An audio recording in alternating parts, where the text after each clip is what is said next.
If your role involves product strategy, project management, or operations, you spend your day surrounded by information architecture. You're deciding how a product is categorized, how a user's profile is stored, or how a financial report is generated. While JSON is the cool modern way data moves today, there is an older, more sophisticated powerhouse that still runs the world's most critical systems, XML. Today, we're unpacking XML. We'll look at why it's the grandfather of data exchange, how it differs from JSON, and why, even in 2026, understanding it is vital for managing legacy systems, complex documents, and heavy-duty enterprise integrations. We aren't here to code, we're here to understand the structure so you can navigate technical roadblocks and make better informed product decisions.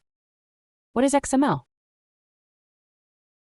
XML stands for Extensible Markup Language. The extensible part is the secret sauce. It means XML has no fixed vocabulary. Unlike HTML, where a tag like H1 always means a heading, in XML you define the tags. If you're building a logistics or delivery app, you can create tags specific to your needs, like package or weight limit. Think of markup like a highlighter and a pen. If you have a plain piece of text, a markup adds labels to that text to give it meaning. It tells the computer, this part is the price, and this part is the customer name. Why does this matter? Because XML doesn't just carry data, it describes it. It's a self-describing format. This makes it incredibly powerful for industries with strict regulations, like banking, healthcare, and legal, where the context of the data is just as important as the data itself. Let's look at how XML is built. It uses 3 core concepts: tags, elements, and attributes. The tag, everything in XML is wrapped in angle brackets. You have an opening tag price and a closing tag price. The slash is the signal that the piece of data is finished. The element is the whole package, the tags plus the information inside. Example, status, shipped status. The attribute, sometimes you want to add extra metadata to a tag. Example, task priority high. Here, high is an attribute. It provides context without being the main data point. In XML, everything lives in a hierarchy. You have a root, the parent, and children, the subdetails. If you're defining a project plan, the project is the root. The tasks are the children. The due date is a child of the task. This rigid, tree-like structure is why XML is often used for complex documents, like a Word document or a deep-layered insurance claim.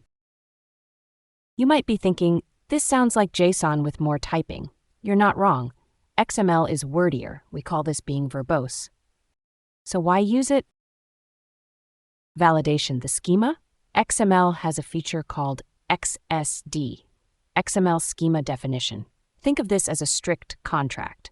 It's a separate file that says, an invoice must have a date, and that date must be in this specific format, and it must have at least one item.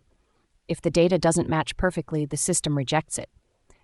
JSON is much more relaxed, which is faster for web apps, but riskier for high-stakes data like bank transfers. Legacy systems. Many massive industries, airlines, global logistics, government, built their foundations on XML. If you are integrating with a 30-year-old banking backend, you will be using XML. Document sophistication. XML is better at handling mixed content. If you're building a system that handles legal contracts where text needs to be bolded or linked in the middle of a paragraph, XML is the gold standard. Product decision tip. If your dev team suggests moving from XML to JSON, they are likely looking for speed and ease of use. If they suggest staying with XML, they are likely prioritizing data integrity and strict validation. Where will you see this? SOAP APIs. In the JSON video, we talked about REST APIs. In the enterprise world, you'll encounter SOAP.